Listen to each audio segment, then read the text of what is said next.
চামগুৰিত যি হ'ল ইয়াত সম্পূৰ্ণ হিমন্ত বিশ্ব শৰ্মাৰ হাত আছে। চামগুৰিৰ এইবাৰৰ উপ নিৰ্বাচন ইতিহাসৰ পাতত এক ক'লা অধ্যায় হিচাপে লিখা থাকিব।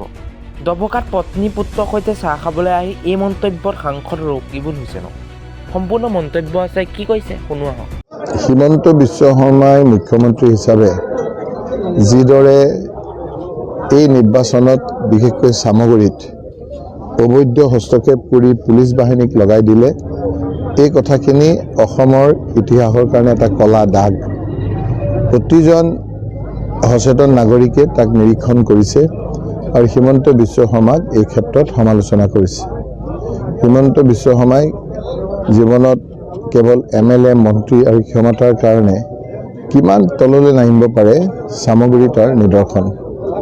আগতে আমি কৈছিলোঁ যে বিভিন্ন অনিয়ম হয় ইলেকশ্যনত UP বিহাৰত, এতিয়া এই ক্ষেত্ৰত অসমত চামগুৰিৰ নাম লিখা থাকিব আৰু সেই ক্ষেত্ৰত হিমন্ত বিশ্ব শৰ্মাৰ নাম লিখা থাকিব আৰু তেওঁ সেইটো হিচাপে নিজে ফেমাছ হ'বলৈ বিচাৰে।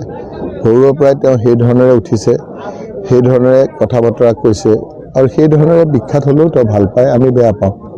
গতিকে নিৰ্বাচনৰ প্ৰাক মুহূৰ্তত মই এটাই অনুৰোধ কৰিম যে আমি নিৰ্বাচনৰ বিধি অনুযায়ী আমাৰ ইলেকশ্যনৰ এজেণ্টে যিকেইটা ভোট চেণ্টাৰত ৰেগিং হৈছে তথ্য সহকাৰে আমি লিখিতভাৱে সময়মতে দিলোঁ।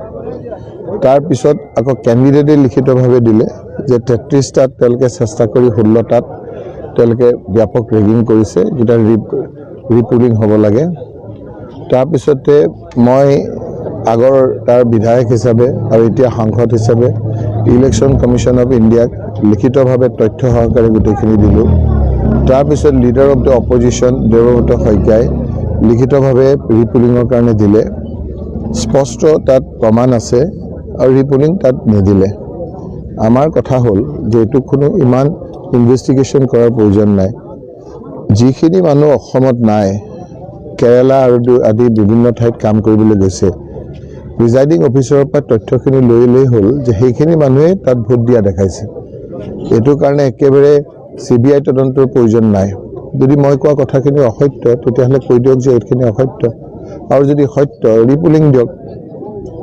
মই কৈছোঁ তথ্য সহকাৰে যে যিকেইজন মানুহ প্ৰত্যেকটো আমাৰ পঞ্চায়তত, প্ৰত্যেকটো আমাৰ মণ্ডল কংগ্ৰেছ এলেকাত পেটৰ কাৰণে কাম কৰিবলৈ কেৰালা, বেংগলোৰ, দিল্লী বিভিন্ন ঠাইত কাম কৰিবলৈ মানুহ গৈছে আৰু এইখিনিত প্ৰায় এটা এটা ঠাইত 400-500 ল'ৰা ছোৱালী গৈছে।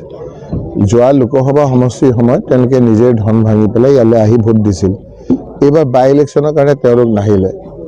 বিজেপিৰ লোকসকলে 2 নম্বৰী কৰিবৰ কাৰণে সেই লোকসকলৰ তালিকা লৈ প্ৰিজাইডিং অফিচাৰসকলে ফটো আইডেণ্টিটি কিয় দিছিল, চাই পেলাইহে দিব দিছিল, কোনো ফটো আইডেণ্টিটি নোচোৱাকৈ 3টা বজাৰ পিছত ধমাধম সেই মানুহখিনি ভোটখিনি মাৰিলে। আমি তৰকিব নোৱাৰিলোঁ। আগতে যদি বাকীখিনি যুঁজিলোঁ ইমান জেদ, কাৰণ আমাক কৈছিল যে ইলেকশ্যনৰ দিনা সেই এৰিয়াৰ ভোট নথকা মানুহ কোনো আহিব নোৱাৰিব, ঘূৰিব নোৱাৰিব। আৰু সেইকাৰণে মই আমাৰ যিসকল MLA বা বাহিৰা কংগ্ৰেছৰ নেতাসকল গৈছিল সেইসকলক কৈছিলোঁ যে আপোনালোকে আজি আমাৰ চামগুৰি ভোটাৰ নহয়, সেইসকলে প্ৰৱেশ নকৰিব।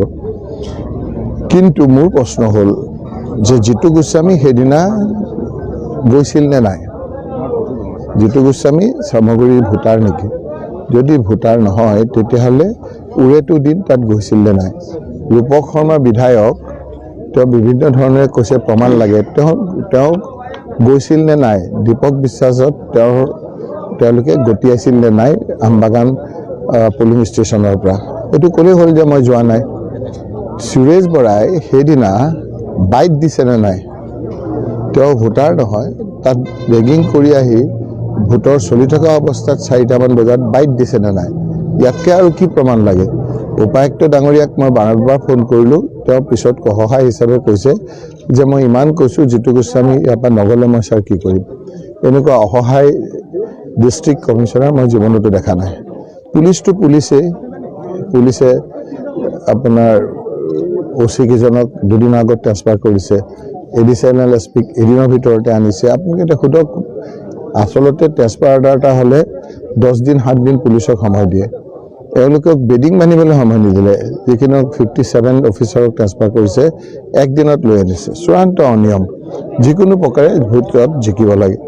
গতিকে হিমন্ত বিশ্ব শৰ্মাই চামগুৰি কেন্দ্ৰিক যিখিনি বাই ইলেকশ্যনত কাম কৰিলে, সেইখিনি অসমৰ ইতিহাসৰ বাবে কলা অধ্যায়। এইটোৰ পৰা আমাৰ বহুত শিকিবলগীয়া আছে। গতিকে 26ত সেই ধৰণেৰে আমি প্ৰস্তুত হৈ হিমন্ত বিশ্ব শৰ্মাক পৰাভূত